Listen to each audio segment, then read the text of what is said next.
আন্তর্জাতিক সাঁতারু সায়নী দাসের সপ্তম সিন্ধু জয়ের অভিযান এবার সফল না হলেও তার লড়াইকে কুর্নিশ জানিয়ে পাশে দাঁড়ালেন কালনার বিধায়ক সিদ্ধার্থ মজুমদার। জাপান থেকে সায়নী দেশে ফেরার পর শনিবার তার সাথে সৌজন্য সাক্ষাৎ করে মনোবল বাড়ান বিধায়ক। তিনি জানান, একটি ব্যর্থতা সায়নীর সাফল্যকে ম্লান করতে পারে না।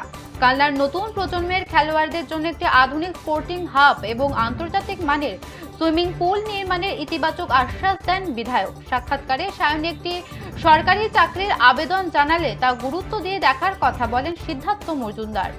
কালনায় এই পরিকাঠামো গড়ে উঠলে জেলার প্রতিভাবান সাঁতারুদের জন্য নতুন দিগন্ত উন্মোচিত হবে বলেই মনে করছে ক্রীড়া মহল।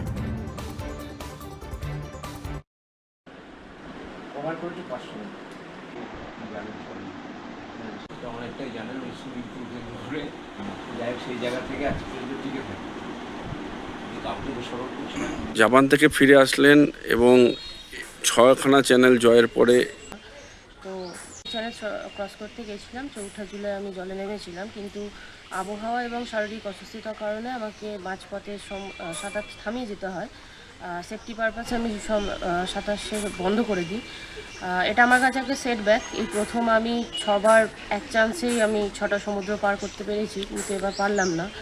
তো মানসিকভাবে এখন আমার একটু সময় লাগবে, এখনও ট্রমাটাইজ হয়েছে। আর মেডিকেলি আমি অ্যাসিস্ট্যান্ট দেবো, আমি ডাক্তারের সাথে কনসাল্ট করেছি, এখন সুস্থ হওয়ার অপেক্ষা করছি। সামনের বার যাওয়ার পরিকল্পনা আছে?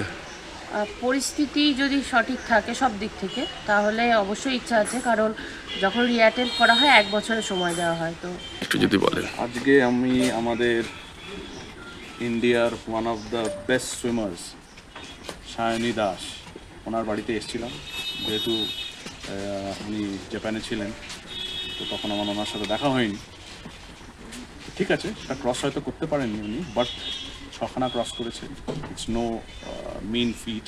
It's a huge feat that she has achieved, and she has done us all proud. Entire India, West Bengal, Kalna at the international level.